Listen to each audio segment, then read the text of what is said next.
Thanks again for joining me on this episode of MTV Monster TV. Today I'm going to talk about what to know with a building contract.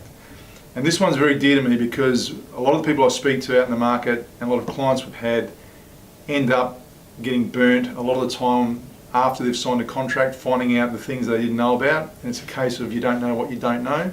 But the reality is you could know more up front.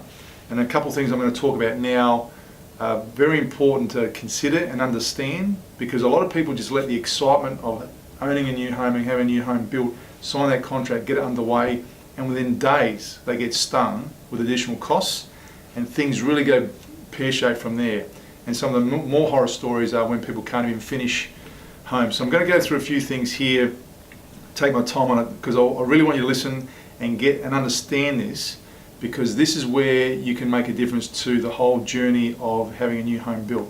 So firstly, things like liquidated damages, do you know what they are?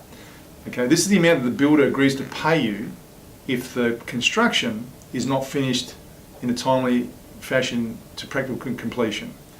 Now, you need to pay attention to what those liquidated damages are, because it could actually have written in there in the fine print it's $100 or $200 a week.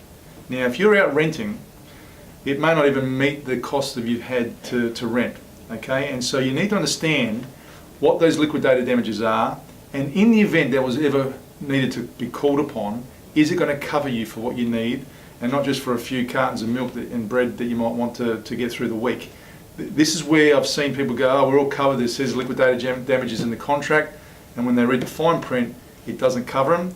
And if they have to rent for another month or two, for the builder it's little money, but for you it could be big money and you're out of pocket. So get this piece on the focus, on the radar when you are looking at a contract, okay? The other part of that is the contrast with the penalty that the builder may charge you in situations where things could go wrong. For example, missing a progress payment.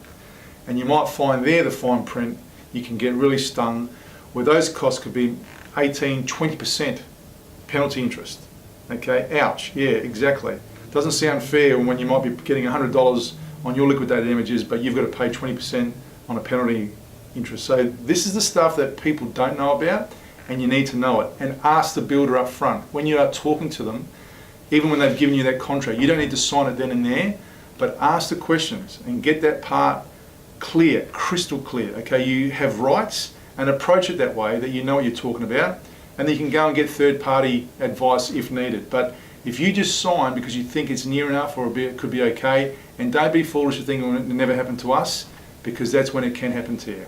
Make sure you're crystal clear about what ability the builder must or can vary and the liability to this. Okay, so these are the variations. So there are blowouts in building costs and what you're up for if you ask for extra. So if it's a variation to the contract, okay, so one of our customers recently were telling us that they had signed a house and land package, all signed up, signed the contract, went to go and select their tiles the first time, thinking they had a major selection, and they went to the tile store from the builder, and there was a selection of 3 tiles, mosaics.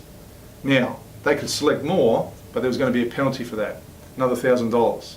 And so from the first selection piece that they had, they were already stung with an additional $1,000 because they both the husband and wife didn't want the 3 types of tiles that were on offer. And these are things that people don't understand and don't look at. And so those variations to the contract, you need to be aware of what the additional cost will be. And ask that. It may well be that you've signed up for a package, but if you go outside that package, what is it going to be? And you might find you can even negotiate so on those variations. But if you don't and you just sign it, they could end up being the worst case scenario. So it's a big trap for those that are not cautious, and be aware of that.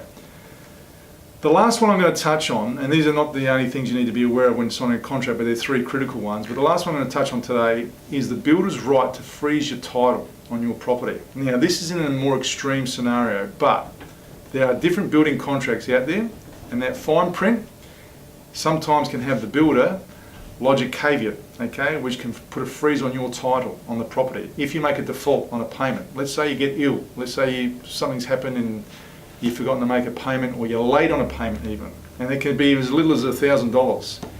That can trigger the play on this. Now, it would be a hard-ass builder to do something like that, but this has happened and we've seen it out there.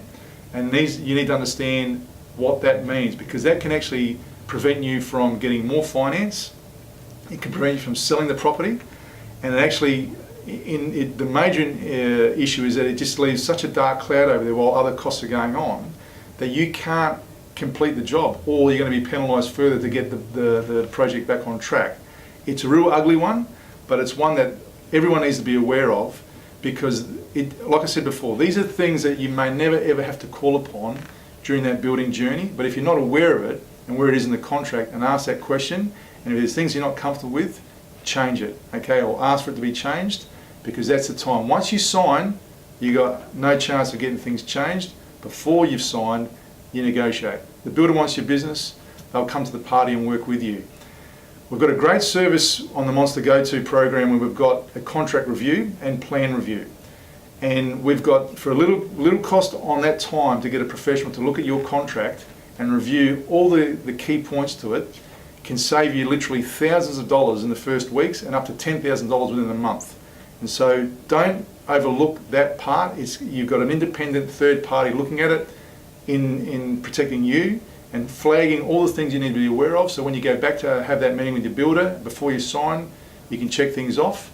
And really the builder, I think, will find there's a lot more respect for you as well, because they'll understand that you know your rights and you know your shit, basically. So if you understand this or you've got questions on it, get hold of our Monster crew. We're here to help. Otherwise, drop us a line or just go on the Monster Go-To website. We're there to help. Looking forward to seeing your new home become the dream home. Until next time, I'll see you on another episode of MTV.